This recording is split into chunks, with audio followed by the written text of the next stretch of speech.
Allah subhanahu wa ta'ala says in the Qur'an, أعوذ بالله من الشيطان الرجيم يا أيها الذين آمنوا كتب عليكم الصيام كما كتب على الذين من قبلكم لعلكم تتقون.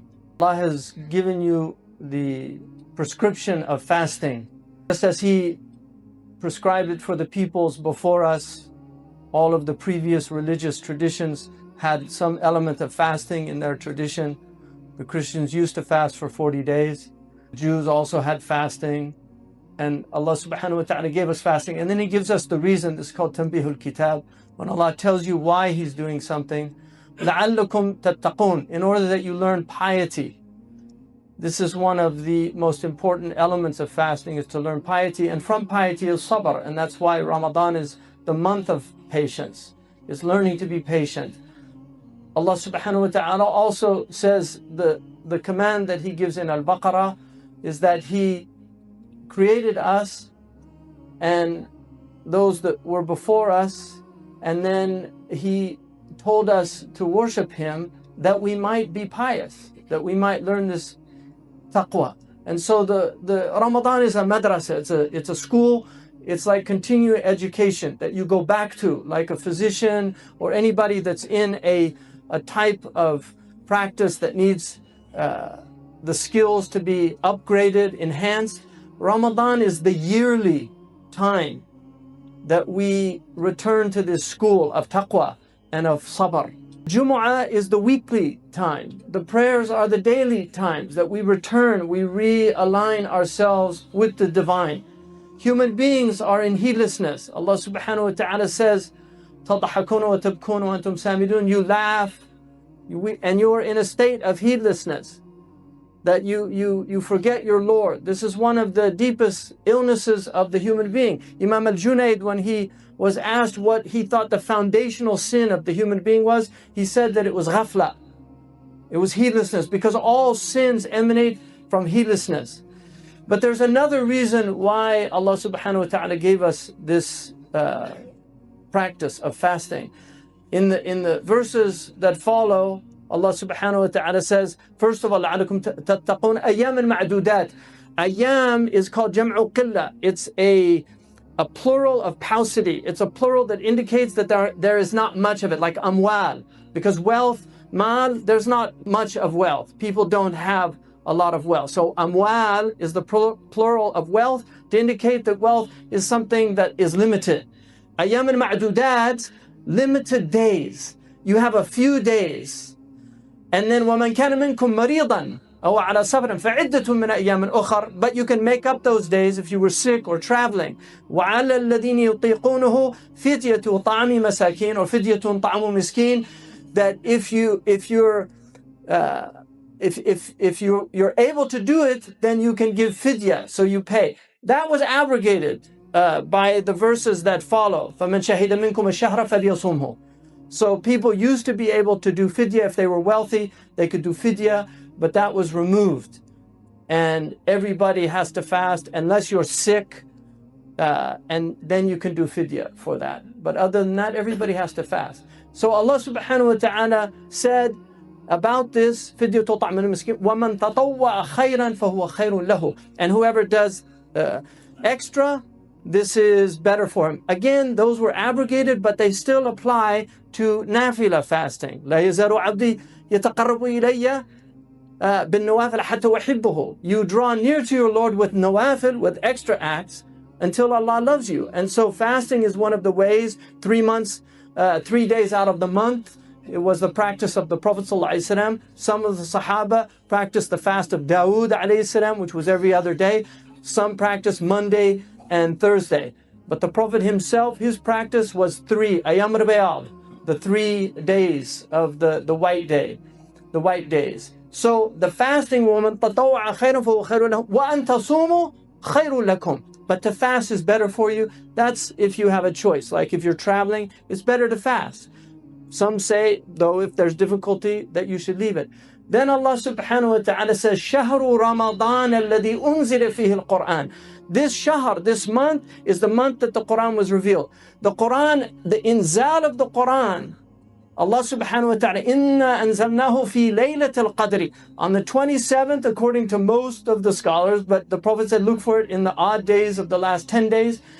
The Qur'an came down to Sama'ud Dunya, the entire Qur'an. Jibreel alayhi salam brought the Qur'an down to this earthly canopy, the heavens, the earth of the heavens.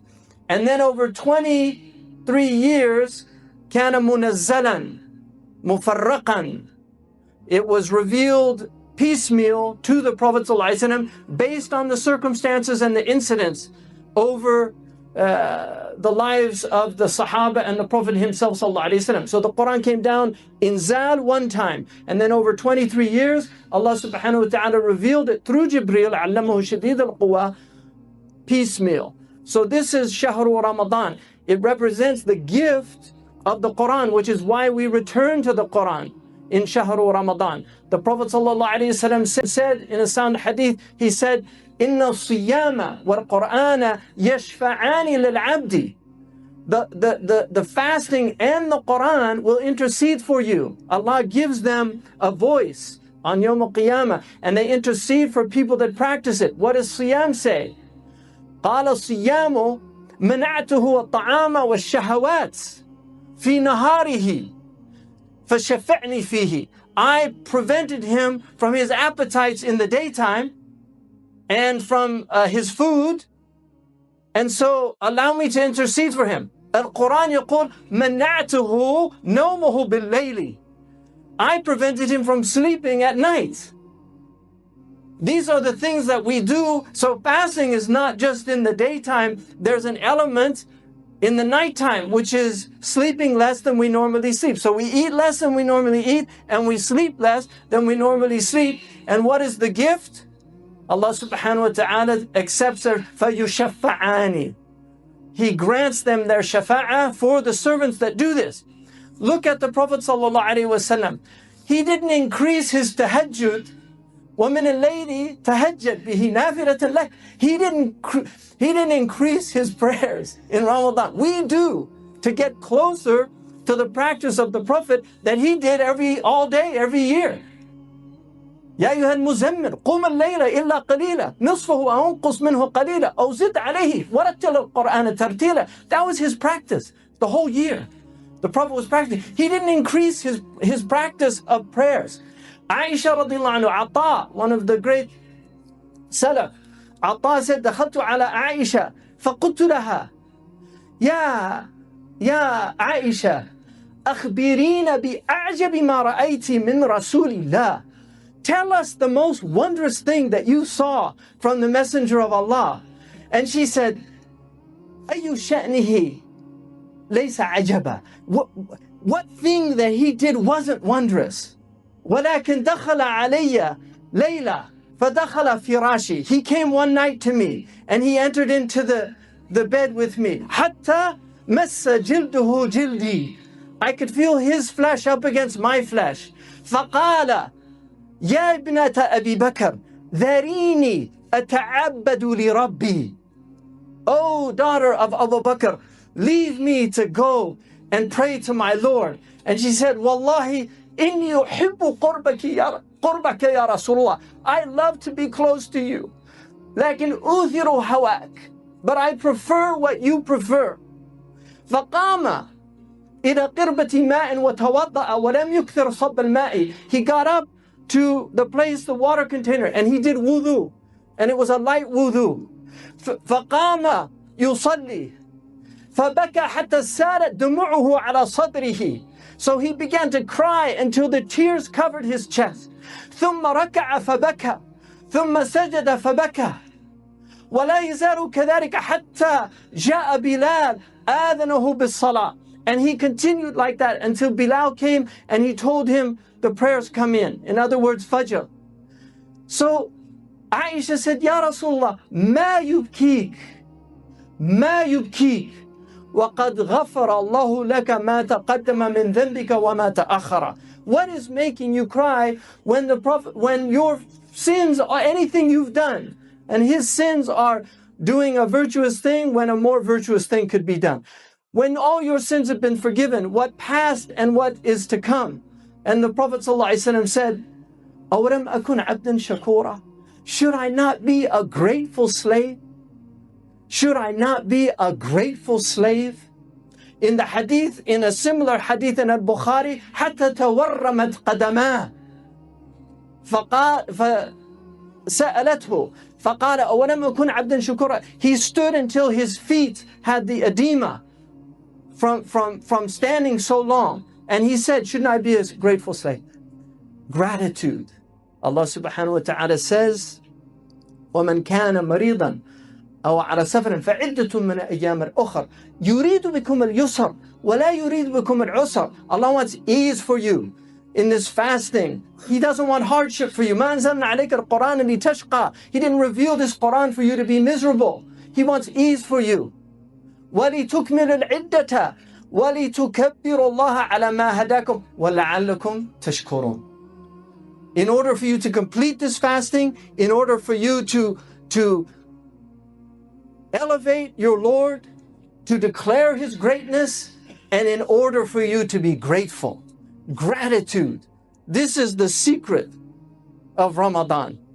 This is the time to be reminded. يَا أَيُّهَا الَّذِينَ آمَنُوا كُلُوا مِن طَيِّبَاتِ مَا رَزَقْنَاكُمْ وَاشْكُرُوا لِلَّهِ إِن كُنتُمْ إِيَّاهُ تَعْبُدُونَ. O you who believe, eat of the good things of Allah, but show gratitude for those things. If you are truly worshiping Allah subhanahu wa ta'ala, one of the most blessed things that we have in this world is food. It brings us together. It nourishes our bodies. It sustains us. And then the pleasure of food itself.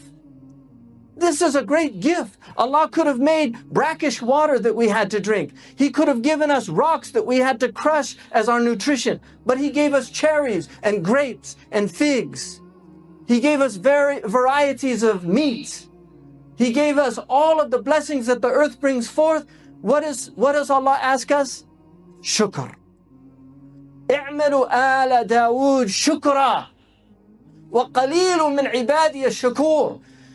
Work, do things out of gratitude. O Al Dawood, and how few of my servants are always grateful. Always grateful. أَوَلَمْ أَكُنْ عَبْدًا شَكُورًا. This is, He didn't say أَوَلَمْ أَكُنْ عَبْدًا شَاكِرًا. Shouldn't I be a grateful servant? Shakir, you can be shakir one time or another time. When you're shakur, it's called sigha mubalagha. It's the form of hyperbole. It means you're always grateful. Our Prophet ﷺ was always in a state of gratitude.